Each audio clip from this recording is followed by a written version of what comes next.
Salam sejahtera dan selamat datang sekali lagi ke channel ini Currents via MY. Kawan-kawan semua, kalau saya kata yang sebenarnya Putrajaya akan benar-benar dengar suara Sabah hanya apabila Sabah bercakap dengan satu suara yang jelas dan lantang, adakah Anda percaya? Itu sebenarnya bukan kata-kata saya, tetapi kata-kata Datuk Johnston Bangkwai, Ketua Penerangan GRS. Kata beliau, apabila Sabah tidak berpecah, apabila Sabah ada satu hala tuju yang tegas, barulah Kuala Lumpur mula buka telinga. Kononnya, hasilnya ialah lebih banyak perhatian, lebih banyak peruntukan, dan lebih banyak peluang untuk Sabah. Tetapi betulkah begitu? Atau sebenarnya ada cerita di sebaliknya? Mari kita coba untuk bongkar, untuk ulas satu persatu.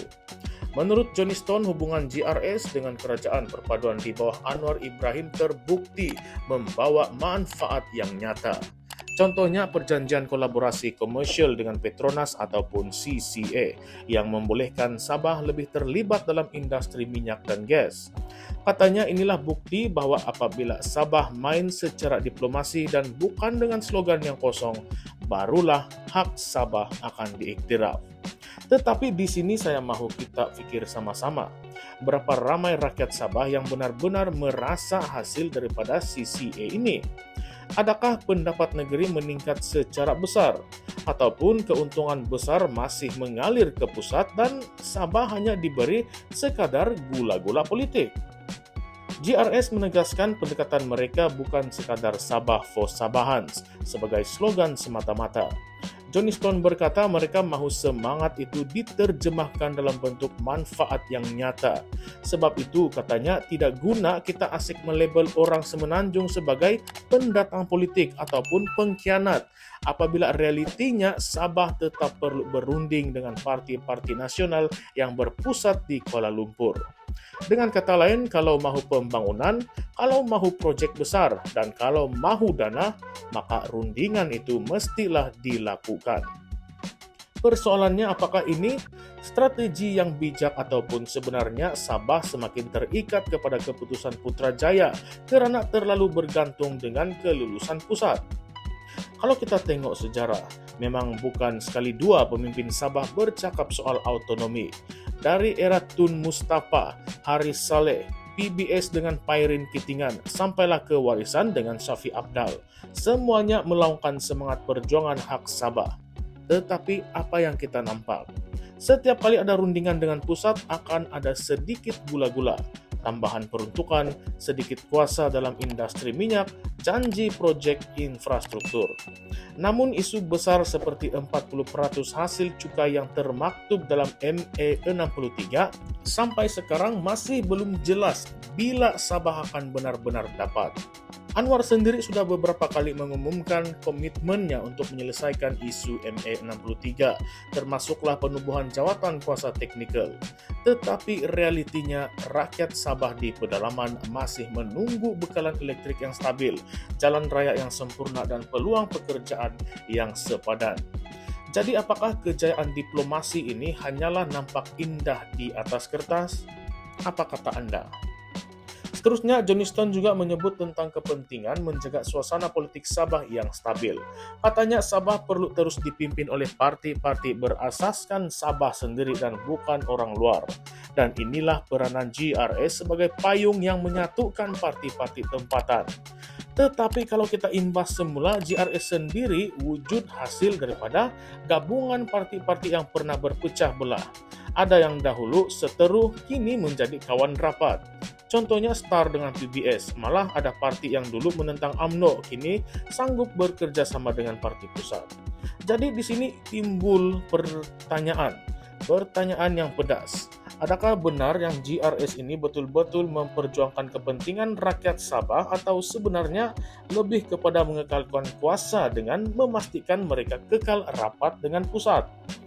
Dan mari kita jangan lupa, politik Sabah terkenal dengan lompat parti.